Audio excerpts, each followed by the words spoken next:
મુઢેઠા ગામની પાવનભૂમિ પર આવતીકાલથી ત્રિદિવસીય પ્રાણ પ્રતિષ્ઠા મહોત્સવ યોજાશે। ડીસા તાલુકાના મુઢેઠા ગામની પાવનભૂમિ પર નવીન મંદિરોમાં શ્રી નકળંગ ભગવાન, શ્રી નાગેશ્વરી માતાજી અને શ્રી હિંગળાજ માતાજી તેમજ સિકોતર માતાજીની આજથી ત્રિદિવસીય પ્રાણ પ્રતિષ્ઠા મહોત્સવનું 17 ફેબ્રુઆરીથી 19 ફેબ્રુઆરી સુધી ત્રિદિવસીય પ્રાણ પ્રતિષ્ઠા મહોત્સવ નિમિત્તે આયોજન કરાયું છે, જેને લઈને શ્રી નકળંગ યુવક મંડળ તેમજ ગામના આગેવાનો અને વડીલો તેમજ યુવાનો દ્વારા તડામાર તૈયારીઓ કરાઈ છે।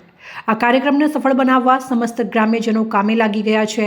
જેમાં 17 ફેબ્રુઆરીથી શરૂ થનાર કાર્યક્રમના પ્રથમ દિવસે યજ્ઞનો પ્રારંભ થશે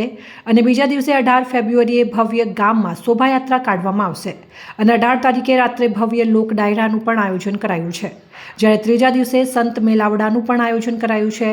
જ્યારે આ કાર્યક્રમમાં સંતો મહંતો મોટી સંખ્યામાં ઉપસ્થિત રહી આશીર્વચન પાઠવશે અને આ પ્રસંગે રાજકીય, સામાજિક, સહકારી આગેવાનો પણ ઉપસ્થિત રહેશે,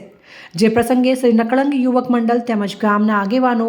વડીલો અને યુવાનો દ્વારા ત્રિદિવસીય પ્રાણ પ્રતિષ્ઠા મહોત્સવ નિમિત્તે ભવ્ય આયોજન કરવામાં આવ્યું છે।